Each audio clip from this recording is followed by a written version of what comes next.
Definitely not repeating all that. So we're going to just start with need versus want. I forgot. So what happened leading up to me being at Ruby for 2 years and then going senior Ruby, a lot of stuff happened, y'all. And I'm gonna just be really open about my story and my business journey, if that's cool with y'all tonight, because I honestly haven't shared a ton about it to a lot of people. Got to lead a call with Emily Burgess's team, and I shared my story with them, and I was like, wow, I don't think I've ever told like anyone the whole thing unless they were just through it with me. And so basically when I started was in January 2021, I made my first post and very quickly went silver, um, senior silver gold in February, senior gold March. And truthfully, y'all, I didn't do it the right way. I recruited a whole lot of people. I didn't talk about the business like ever. And I just like recruiting was going well. So that's what I did. And I was like, oh, this is great. Okay. Well, what happens when you do that is you build a business of customers and sometimes wonderful customers, but you can't build with just customers beyond senior gold, in my opinion. Are there outliers and people who do that? Yes. Okay. But they're the exception to the rule. Um, so what happened and what I saw in my business is, I had those customers doing great customer care. I did bring on one business builder. She's someone I knew. She actually did previous network marketing with another company and she was looking for another company. We had super open conversation. She started the business late that summer. I was able to grow my points a little bit. And that fall, was it that fall 2021? Yes. So that fall, I had a couple miscarriages back to back. And I really was just like in this space where I was like, wow, like this is like really hard. And I was like, this is, just mentally and physically, I was not myself. And I really like that was kind of my first decision where I had to be like, okay, am I going to keep doing this? Like, am I just going to push through? What am I going to do? And so actually what I decided at that point is I was like, no, like I really want to do this. I really think this is important. I have a couple people I'm leading now. And for me, I took the time I needed, but it actually felt really good for me to work. It felt like it was something that it brought really positive energy to me, and that was something I needed. And going through that fall and then coming off of that, it was something that I kind of like poured a lot of my energy in, and that helped me like get focused and kind of take my mind off of all the other things going on in my brain, right? And so did that, and then the next spring was actually about the 1 year mark is actually when I went Ruby, and things led up to that. Like I was very intentional with my business. I don't want to get into the details, but um I went Ruby that next year. So it was about that 1 year mark, right? And I was ecstatic. Like I was so pumped. I was like, I hit Ruby. Like this is the ultimate like place to be. And I was just like so pumped. And it was. And like I should have celebrated that, right? Like I was like, that was like a huge deal. Um, I had never imagined like my points showing 500 in my back office. Like I was like, I remember when my sponsor sat down with me and she was flicking through her back office and she was like an emerald.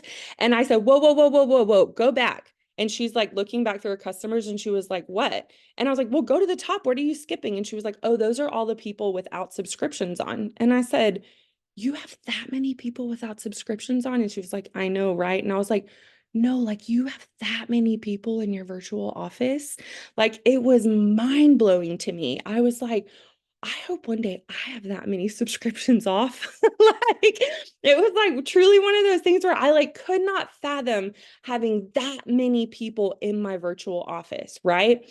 And so I remember that feeling and I remember going Ruby and I remember being like, wow, I have so many people in my back office now. This is so cool. Um, and so after Ruby, like it's like we hit it, and then I feel like I just kind of was like, all right, cool. And then like my business kind of slowly went, And so we landed around the 300 mark or so, anywhere between 300 and 375. I told you I was going to be honest with you. 300 to 375 for 2 years. Okay. So in that time frame, my sponsor quit. And y'all, I don't talk about this much because I did a lot of my own work to get through that. But what that looked like was she was my friend. And when she left, I truly was like, wow, like that was like a person I talked to almost every single day. And without her here, like, what is that gonna look like? What am I supposed to do? Like, I got in really victim mindset. I got in very much so like, how could she do that to me, to us, to our team? I just couldn't fathom a world where I could move forward without her, but I also was like very angry.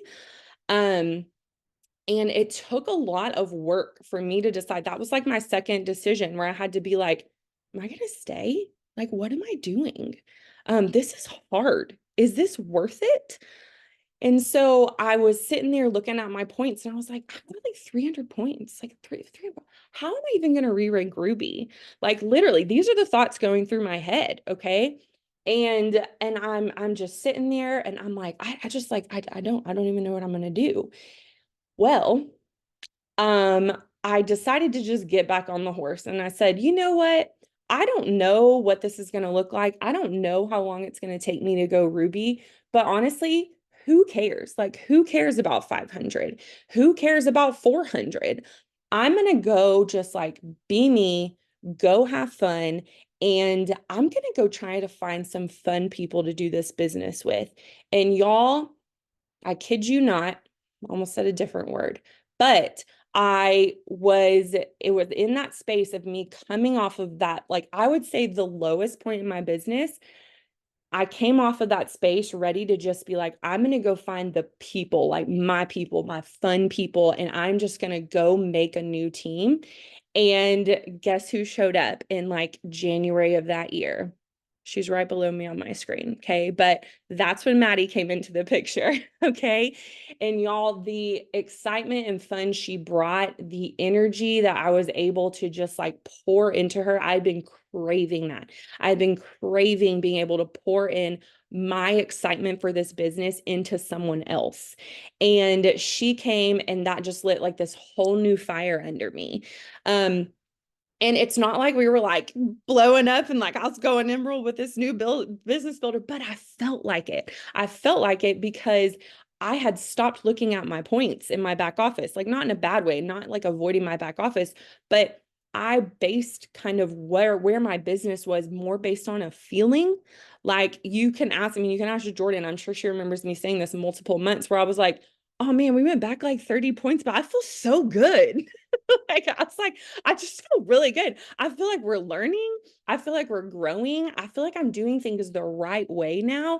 And it was just based on these feelings. Okay. And sure enough, like we go through a year together and like we're doing good. She's growing a little, like I'm kind of going like this, bring on some new people. And y'all, February of this year, okay, my points ended. I looked it up the other day. I want to say it was like 368 or something. That was February of this year. Again, I was feeling great in my business. My points didn't necessarily reflect how great I should feel, if you want to say that. But then 2 months later, I finished the month as a senior Ruby with 806 points. Okay. So from 386 in February, 2 months later, ending at 806. And y'all, it was like that. The re-ranking Ruby was a great feeling because it just felt easy and it felt fun. And then going senior Ruby, I was like, yes, like this is it. Like it's just because like that was the feeling like I think I had been feeling the whole time. And I felt like my points kind of finally caught up, if that makes sense. Um, and so I share all that with y'all because there are so many seasons in your business. And I don't know that I've heard of one success story that didn't have bumps in it. But there are going to be different seasons in your business, and you have to like really figure out like, who are you in those moments? Like, how are you going to respond to them? And when you are looking in your back office and when you are thinking things or feeling certain ways about your business, like, what does that actually mean about you? Do your points in your back office really mean anything about you? Okay. And I think that's a question that like we should continually reflect on. It's just like, what does that mean about me? Or what am I making it mean about me? What am I saying in my head that's making me measure myself against that external thing, those points in my back office? This is what the chapter's about, right? Me measuring myself against those external points instead of shifting and deciding like, what are my own parameters for myself? Is it a feeling you're chasing? They kind of talk about the criteria toward the end of the chapter. Like, are you meeting your own criterias for happiness? Your internal measure, your happy meter, it's somewhere in the chapter. I'm really bad at like knowing the page numbers. But I do feel like almost without knowing it, like that was the big shift I made, is I just like stopped caring. I cared. I love numbers, but I stopped measuring myself and my worth and the way I felt about my business based on the numbers. And that was like one of the biggest things that I think I could have ever done. And well, I'm looking at some notes here because there was one thing I wanted to say. Oh yeah. And so we were on a call with Jessica Heffley probably about a month ago. We are doing a book study with her, which truly blew my mind at convention. When she's up on stage, she's receiving her, what was it, 7-star Diamond Award, y'all. And I was like, I was on a Zoom with this lady like a month ago. There were like 16 of us on this. It wasn't a Zoom with 60, 100 people. There were 16 of us on this Zoom. And I'm like getting to learn from this woman. And she said, if you are, if you were telling, oh, she said, if you were telling this story as good news, how would you tell it? So if I were to go back and share my story as good news, how would I tell it? I wouldn't tell it my sponsor quit. I had no one to go to. I just like felt like no one cared about me. No, I would be saying, you know what? My sponsor stepped away and I know she had her reasons, but you know what? Her sponsor stepped in and I had the support I needed. And I had friends who were there to talk it through with me. And I was able to go through that hard point in my life. And now I'm a different person because of it.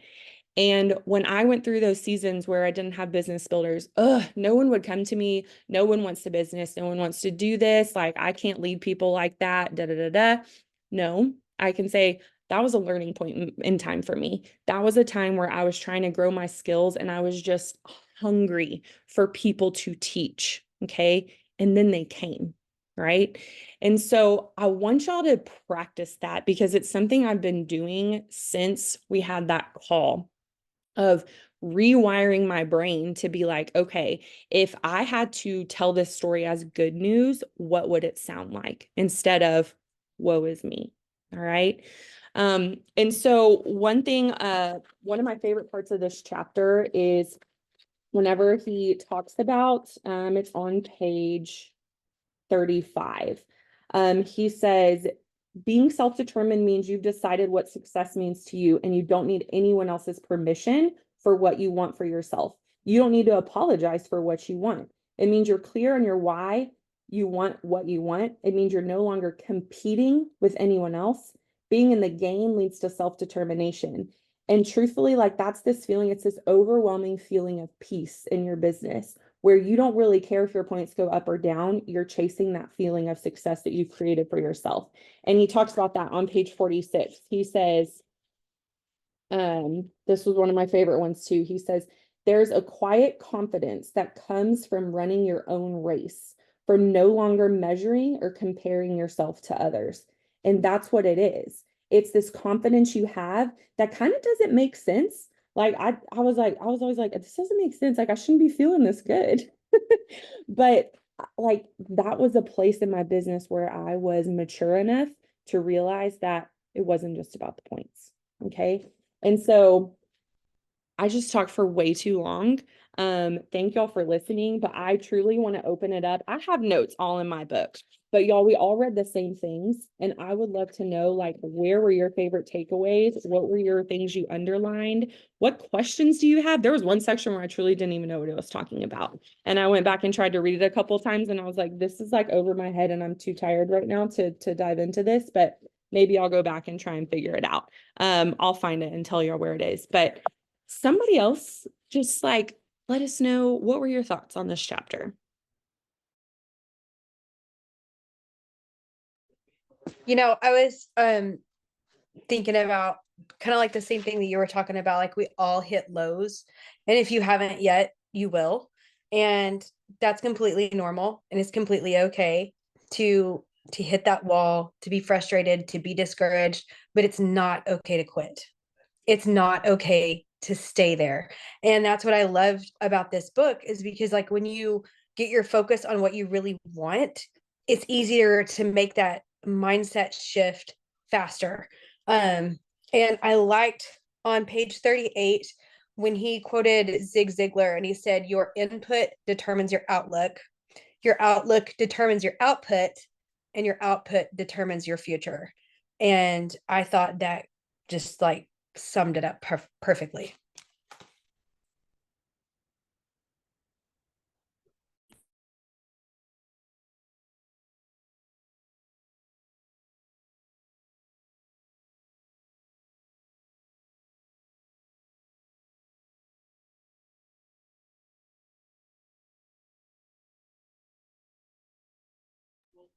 And I personally did not get through all 10 of my You're Being Successful win yet. I think I got two and then I was stumped. So that's something I'm going to have to go back and really think on, because I don't want to just copy and paste on that. It was hard, right? Like I was trying to think of more. I think I maybe thought of like three, and I was like, wow, like what does that look like? Things you can think about is like, what, not only what does it look like, but like what does it feel like? Um, and just think about like, what is that feeling you want to have over your business? And so like, what does it look like? Yes, but like, what does it feel like? What does it feel like to you day to day? Yeah. And I think too, we determine like when I look at that list of 10, I think of like the ultimate success, like reaching my final goal. But I think those successes happen along the way. Like that success, you feel that success when you've reached your goal of gold, or you've reached your goal of silver, because you've done the things and you can be proud of yourself for the work that you've done and the way that you've grown. And I think it's important to take time to celebrate those things along the way and not just always be looking at the big goal and forget what we've achieved now. And that's the whole part of being in the game. Yes, like measuring yourself from where you came versus like how far you are from that ideal spot. It's yeah, it's like the biggest takeaway you can get from this. Um, I thought this one part was interesting because it does talk about social media a lot in this chapter. And like there's like, I mean a lot. It was like 3 pages, but there wasn't a ton of pages in this chapter. And so, I read it twice because I was like, I could read this and be like, oh well, guess I need to get off social media because it's just gonna put me in the gap. But then I was like, truthfully though, I've never felt that way about social media, but it's because I really like to connect with people, but more than that, I like to connect people with other people. And I feel like one way social media has been so good to me is that I'm over here, yes, like consuming bits and pieces of people's lives. But what's cool is I can then see from this person and realize they have a ton in common. I have to get them together. Like I have to connect them and tell them how similar their stories are or their struggles are or whatever. And like that is my favorite part of social media. And I think that there's power there in being able to let us all feel like we're not quite so alone in whatever struggles we're going through. And so for me, that's my goal in my social media. I want to let people feel like they're not as alone, and I want to make people laugh, and I want to let moms see that like we don't have to be perfect and we can still be really good at being mom. And so I don't think social media has to be something that can put you in the gap, but I do think you have to pay attention to it. And that's where that comparison comes in and things like that. And so, yes, if you're worried about the likes and if you're comparing, going and looking at someone's feed and you're like, oh my gosh, she got 57 likes on that. And I've only gotten like 2 on my last business post. That's the gap. And you say, gap, gap, gap, gap. Okay, get out of there. It's like if you're old like me, it's like the fall into the gap, fall into the gap. Anyone remember that?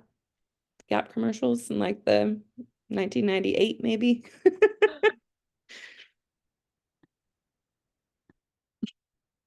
I love it. Mine was he was talking about Dean Jackson being a successful win, but he was also talking about a different entrepreneur in his list of his personal success criteria. And one of his questions is this transactional or transformational? In other words, is this a standalone opportunity or a gateway opportunity? And I think obviously being in a rank up month, especially at a rank like Emerald that my team is in right now, and all of my girls ranking up, that's what I want to come across as well. Like we're sending all the messages about, I have $20 off and you could get free hydrate and you can get it. But also at the core of what we're going for, I want it to be a gateway. Like I don't want it to be just give me your money so that I can get points off of you. Like I'm hoping these inactives we're messaging, they fall back in love with the products. They find a new routine. They get to feeling better in a way that they hadn't before. They find like something new they love about the products. And so that is something I've really trying to be focused on because it's really easy to make it about us and our goals instead of it being more transformational for the customer, which is how it should be in the beginning, but we get caught up in all our stuff. So yeah, that was a big one for me. Jordan, I feel like that kind of plays a part of like you kind of answering your own question. Like, I know I'm successful when I'm helping all of these people. Like, again, you're not comparing to the points in your back office or your paycheck. It's just like you're successful when you're helping X amount of people in a month. And that I think that's like really, really cool. Yeah, I gotta say too on that, whenever I first started my Plexus business, it was like I had to add as many people as I could. And I was like, I felt like it was all I knew how to do, And so I just went after it and I was doing it and I was adding all these people. And this month my team is about to rank Ruby and I haven't added a single person myself. We've added like 25 26 now, 26 new VIPs, and I haven't added a single one. And I don't feel bad about that. It's not because I haven't tried and I haven't been in conversations. It's just my focus has been on helping all of my girls do their things. And it has been so much fun and it's been so rewarding. And it makes me feel more successful than I have felt this whole time. Yes, all the head nods. I know. Also, let's just give a little snaps to how healthy a business like that is to have a rank up month and not, I could go on about that. That's so fun. Honestly, that's like more exciting to me. Like for you, Amy, like being able to pour all your energy into your people and like show them how you've gotten to where you're going. You know what I mean? And like bringing them along for the ride. You're not like worried about adding more people. Like that's so exciting. I was just thinking about that today, Amy, because I'd like to compare like where other people were at and what their back office looks like when they hit a certain rank. Y'all, when I went Ruby, I added 18 people that month. 18. That's why we never re-ranked for a long time because I was doing all the freaking work. And so I'm like, it just makes me that much more pumped for you because I'm like, yeah,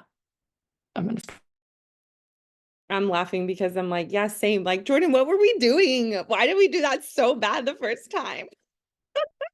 I mean, you can ask Maddie. I tell her all the time, I'm like, listen, I did it wrong the first time. Please don't do it this way.